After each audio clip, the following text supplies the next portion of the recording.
Pessoal, tudo bem com vocês? Estamos aqui então para mais uma videoaula de História. Meu nome é Emerson Modesto e nessa aula nós iremos tratar dois panoramas de revoltas. Esses dois panoramas são as revoltas nativistas e as revoltas separatistas. Qual seria a diferença principal entre essas revoltas? As revoltas nativistas, nativos, gente, é todos aqueles que são naturais de um determinado local. Como assim?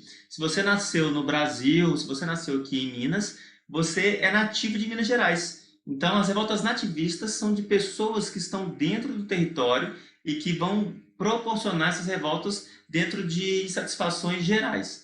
E revoltas separatistas já se refere à colonização, já se refere à ocupação portuguesa aqui na América. Então, nós vamos diferenciar essas revoltas para a gente conseguir contextualizá-las e fazer um padrão aqui entre elas. Para que nós possamos fazer isso, então, assim como em outras videoaulas que nós temos feito, nós vamos nos apropriar, então, de um slide. Vamos lá. Quando a gente fala, então, desse panorama de revoltas nativistas e separatistas, nós ainda estamos falando de um panorama de Brasil colônia. Então, para a gente entender o contexto, é necessário, então, essa breve introdução que eu já tinha feito para vocês, e a gente vai entender, então, que essas revoltas nativistas elas vão contestar aspectos específicos do Pacto Colonial, não propriamente falando de independência, apesar de algumas coisas levarem a isso, mas eles são revoltas que vão relacionar insatisfações gerais. E a gente, então, vai começar então com a aclamação de Amador Bueno. A revolta, vai acontecer porque devido aos jesuítas estarem proibindo a captura dos índios, havia naquele momento um conflito entre colonos e entre os jesuítas, porque os jesuítas viam nos índios que eles eram puros, que eles faziam o que faziam, porque eles era natural, não por maldade, não porque eles queriam oprimir ou fazer algo assim. Então eles impediam que os colonos então escravizassem eles. Algo que vai ser conhecido depois como a Guerra Justa, que vai ser uma justificativa, então, da guerra entre os colonos e os jesuítas, e vai ser, então, eles vão ter a ideia de colocar esses padres para fora, de expulsar os jesuítas daqui, onde vai ocorrer, então, uma tensão entre os jesuítas e os bandeirantes por causa dessa questão da escravização, da não aceitação, da proteção que a igreja fazia sobre eles, e vai então surgir esse movimento contra os jesuítas, onde ele vai se esfriar, então, quando o Amador Bueno ele vai fugir. A gente vai ver que, historicamente, eles vão aclamar um espanhol como rei, até porque eles viram que os portugueses eles necessitavam, e a metrópole ela necessitava desses jesuítas aqui para conduzir os índios, não só a escravidão, mas a uma relação pacífica entre eles, mas que vai se esfriar depois que ele foge, então. Outra revolta que nós vamos ver é a revolta de Beckman. A revolta de Beckman, ela vai acontecer no Maranhão, são os latifundiários do Maranhão, são dois irmãos, os dois irmãos Beckman, o Manuel e o Thomas Beckman, eles foram mortos. E eles estavam insatisfeitos porque dentro do período pombalino havia se criado uma companhia de comércio do Maranhão, e eles viam que a Companhia de Comércio do Maranhão era insatisfatória, ineficiente, corrupta.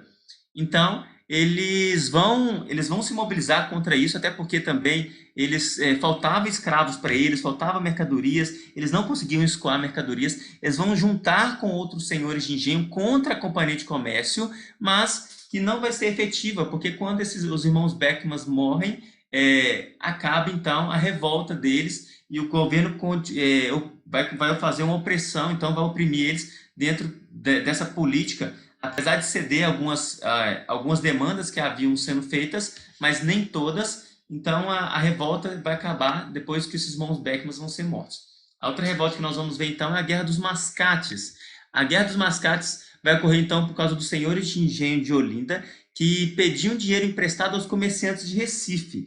Eles queriam, o propósito mesmo era de uma unificação, a grosso modo, era você entender que eles entendiam também que Olinda deveria ser vista como a capital, deveria ser vista como centro comercial, e essa relação comercial que havia entre eles não era fácil, até porque já necessitaria aí de um controle maior que era feito pela Câmara Municipal. Mas quando Recife, então, ganha o direito de emancipar-se, os latifundiários, eles não aceitam. Ou seja, Recife, então, vai se tornar essa parte independente, né, de controle do açúcar e tudo mais, onde, então, Olinda, eles vão invadir a cidade e vai destruir o Pelourinho, que era a sede administrativa, onde vai ocasionar, então, o que nós chamamos Guerra dos Mascates, onde os senhores de engenho de Olinda, eles se posicionam contra não só os senhores de engenho, mas contra o governo em Recife. E eles vão, então, quebrar o Pelourinho, que era a sede administrativa, mas que vão ser perseguidos, mortos e presos também.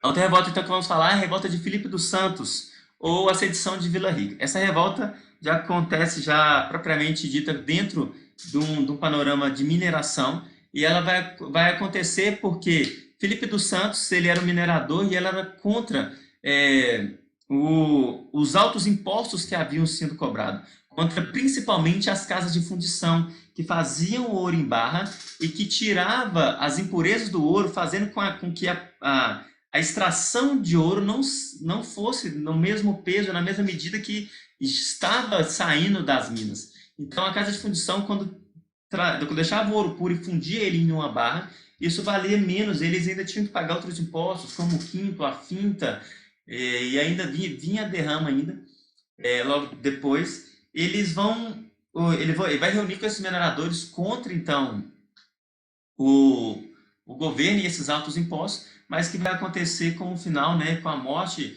de Filipe dos Santos, com ele sendo arrastado pela cidade onde nós conhecemos como Ouro Preto, aqui em Minas Gerais. E vai acontecer, então, esse massacre dos rebeldes para servir de exemplo para que outros mineradores também não se manifestem. Nós vimos, então, dentro desse padrão das revoltas nativistas, que cada um tem um propósito. Uns são questões burocráticas, outras são questões comerciais, outras são questões de minério. E a gente vai ver aqui, então, dentro desse novo panorama, que é as rebeliões separatistas, que para a gente entender esse cenário, nós temos que entender primeiro a Era Pombalina. Pombal, gente, ele era a mão direita do Dom João V, e ele vai vir para aqui, para a colônia, né? Ele foi responsável ali pela reconstrução de Portugal após o terremoto, e ele vai ser enviado para cá para ele manter o controle e fiscalizar não só o que se refere à mineração, mas todas as produções que havia nesse período aqui em Minas. Então, ele que vai ser um dos grandes incentivadores para que, quando a família real viesse, mudasse a capital, ele que vai incentivar as manufaturas na colônia, a tecelagem, a metalurgia, e, de fato, ele veio para realmente organizar. Mas vai trazer muita insatisfação, porque as medidas que eles vão tomar vai tanto trazer as revoltas, como nós vimos, as rebeliões nativistas, como dentro dos irmãos Beckmann, que nós vimos isso, e como também ele vai ser expulso logo após, quando muda o governo, né, e a Dona Maria I, ela vai proporcionar, então, após a morte do rei, vai assumir o trono e expulsar ele aqui do Brasil, no caso da colonização portuguesa, para que não ocasionasse mais insatisfações. Então, é ele que vai colocar a derrama, ele vai fazer um decreto que vai confiscar os bens dos mineradores que não pagassem os impostos. Isso vai trazer, então, vai ser um dos grandes casos das rebeliões separatistas que nós veremos. E ele vai garantir o controle da Amazônia, vai criar o Banco Real, e vai controlar essa arrecadação de impostos, vai reconstruir Lisboa, que eu havia comentado com vocês, né, lá em Portugal. Ele vai organizar as alfândegas, os tribunais, as instituições dos estados, ele vai procurar reaquecer a lavoura açucareira no Nordeste, ele vai tentar diminuir a dependência econômica de Portugal com a Inglaterra, ele vai expulsar os jesuítas da colônia, porque eles viam que a maior concentração das riquezas estava na mão dos jesuítas e das campanhas deles aqui. Então, ele vai ser o grande responsável pela expulsão dos jesuítas. Ele vai, então, criar as companhias de comércio, que é a do Maranhão. Ele vai criar para controlar os produtos que entravam e saíam. E isso vai trazer, então, essa revolta entre as pessoas, e as consequências da Era Pombalina vai provocar, então, as rebeliões separatistas. Entre elas, a mais conhecida, então, é a Inconfidência Mineira. A Confidência Mineira, então, ela é um movimento emancipacionista, ou seja, eles querem, a elite mineira, ela vai se reunir para que ela possa, então, expulsar essa administração portuguesa e se tornar um Estado independente. Isso vai acontecer em Confidência Mineira. Vai acontecer, vai estar focado mais em Vila Rica, ali em Ouro Preto, né, onde as pessoas, a elite vai participar, a população não participa disso. E eles tinham uma ideia, né, de que quando fosse da Inconfidência Mineira acontecer no dia da derrama, para que quando as pessoas já estivessem satisfeitas com a Inconfidência, com a derrama, eles simplesmente entrassem com as medidas e com a revolta deles. E cada um dentro, então, tinha uma função ali. Nós vamos ver, né, vocês estão vendo uma foto aí do Joaquim José da Silva Xavier, conhecido também como Tiradentes. O Tiradentes ele era um militar e ele tinha como função, então, dentro da revolta, sequestrar o governador. Cada um, dentro da sua lógica, eles tinham, então, como o que fazer e como fazer. A gente vai ver, então, que vai acontecer uma traição. O Joaquim Silvério dos Reis, ele vai simplesmente chegar no governador e ele vai oferecer para ele a informação em troca da isenção dos impostos dele, porque a insatisfação deles é os altos impostos, é a derrama, essa, entre aspas, né, desorganização ou organização exagerada de Portugal com relação aos impostos que eles estavam cobrando, com relação ao favorecimento que tinham essas elites. Até porque a gente vê como diferença da Inconfidência Mineira e da Conjuração Baiana, que a Inconfidência Mineira é feita pela elite e ela também é inspirada pelos ideais iluministas de emancipação, de liberdade. E a gente vai ver que dentro disso também a bandeira de Minas hoje é uma apropriação da bandeira que foi criada dentro da Inconfidência e eles então queriam então que o Brasil, começando então no caso São João del Rei, que seria a capital, se tornasse independente de Portugal. E o exército, então, seria substituído pelas milícias populares e a exploração do ferro deixaria de ser proibida.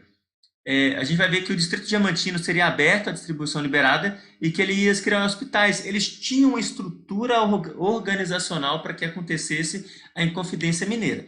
O que acontece é que quando o Joaquim Silvério dos Reis ele vai trair, eles vão pegar, então, eles vão até a casa dessa elite. A Inconfidência Mineira não chega nem a acontecer na sua prática, mas o seu ideal, ele permanece, que é o de separação, de insatisfação que acontecia.